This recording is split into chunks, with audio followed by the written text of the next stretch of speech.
Radio Rahim, we saw you reviewing the knockout shot when you sat down. Fournier has called that an illegal shot. He's even gone so far as to say that it was an intentionally illegal shot. What's your response to that? Well, I hit him with an overhand.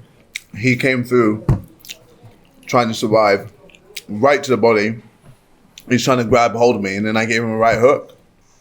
Did you feel anything on the elbow? Is there any? Honestly, it was so fast, I didn't even think that I hit him with the elbow.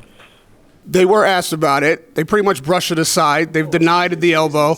So how far are you willing to take this protest? What resource do you have? Well, we will be filing a complaint with the commission. They're a new commission, the PBA. I'm not familiar with them. Whenever I fought in the UK, it was under the British Boxing Board before. But at the end of the day, if you want to be a reputable commission, then you got to make the right decisions. When everyone in the world has seen it, it's gone totally viral on every news channel. That it was a clear. Even DAZN have posted it. It's DAZN in other regions have posted it's an elbow. The PBA then need to go back and overturn the decision. It was in the second round, and it should be a clear disqualification. You cannot go out of the clinch and elbow someone in the head and end the fight like that. How would I want to illegally hit him? It just makes no sense. If you look back at it, sorry, I'm just to jump in, but I've had these situations a few times before in boxing. He throws the first flurry of punches.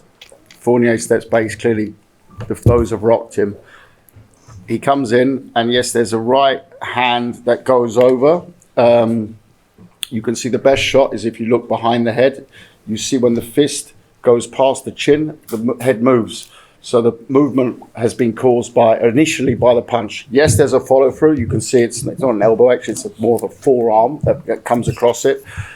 That happens in big fights. I've had it happen early this year with, refresh me, Rahim, Liam Smith and Chris Eubank Jr. It happens in flurries of punches. It's not intentional. It's absolutely not intentional. It's nothing that's going to change the decision or something. It's something that happens in boxing. But it's not, there's no way in hell that he throws that. You'd be a boxing genius if you managed to pull the elbow off from that situation. It doesn't happen like that. Are you willing to continue fighting until or unless this thing is resolved? If KSI is not willing to fight you again, are you going to continue your career as a boxer? Well, if he doesn't fight me again, then he's a coward and he knows he's cheated. Because if he felt so confident, if I went in the ring and I hit someone clean in a second round knockout and he said run it back, I'd be like, sure, just to make sure. But if he doesn't fight, it means that he realized, oh shit, he was getting back in the fight and he had to go to dirty tactics to do that. And I'd hope that, I really like Callis Allen and Mams Taylor. And I'd like to think that they will be men of class and men of integrity and keep the respect for the sport, because there's so much youth here that I fought on this fight. I've been saying it all along in the lead up. I'm doing this to inspire the youth. You're teaching kids to cheat if you get in trouble, or to work hard and win fairly, square and fair. A controversial judge's decision is one thing, but a dirty elbow that is super obvious, that you've seen, you can't celebrate that. You can't, disrespectful doing push-ups at his coach and trying to insult me from the other side. Like, they're proud of cheating. I mean, what does that teach our youth? If that's what we're teaching our youth now, then yeah, well, it's not something I want to be a part of, because I want my children to grow up with class, integrity, and know that hard work pays, not cheating. Tommy Fury, after a knockout like that, he still says that Jake Paul is better than you, that you'll be an easy fight, and he'll chin you in the way that he couldn't pull. Put me in the ring.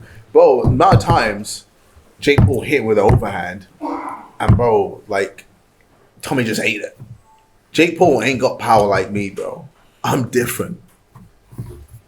Are you approaching fighting differently? Like the first round looked a little unorthodox, awkward angles. Was that an intentional approach to the fight? Yeah. That's, this is what we've all worked on. And basically, with me, I'm just an awkward guy. It's hard to find someone that spars like me, because if I'm just like traditional, jab, right hand, yeah, you can get several guys like that. Whereas with me, I like to just switch it up, be different, be all over the place, and it works. I still win every time. I get wins.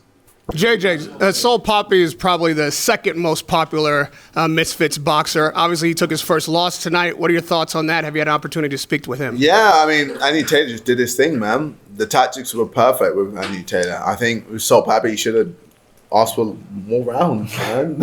You should have. Yeah, like the 3 rounds fucked him up. Like it didn't help. Like with Salt Papi, he's a patient guy, and he Especially if you're trying to catch a man. Yeah, Give he yourself works less in time to counter catch him. I punches. don't. Quite Yeah, get so the I tactic. didn't really understand the logic behind it, but yeah, fair play to Anthony Taylor. You think it warrants a rematch? We might see that on the next card. Yeah, you never know. I think definitely with more rounds. Definitely not 3 rounds. 10-rounder. Let's 10 rounds, yeah. We'll have Papi come back and fight. You know, listen, his first loss. He's a young fighter. Yeah. Anthony Taylor, for him, that opened a lot of doors as well. And I always promise the winner's going to have a lot of opportunities. And also, even the cool thing about Misfits is, look at Deji. He lost his first 3 fights, Yeah. right? Now he's won 2 fights and he's done amazing and he's still getting big fights. So it's not like traditional boxing that a loss defines your career. So Salt Papi will be back bigger, better, stronger. Facts. The WBC was willing to offer Jake Paul a ranking if he beat Tommy Fury. If you face Tommy Fury and beat him, will you be seeking that same ranking? I'm putting a call into Mauricio on Monday. Sure. I might do it tonight on the way home. He'll be up with a tequila now, so I'll give him a call. Thank you.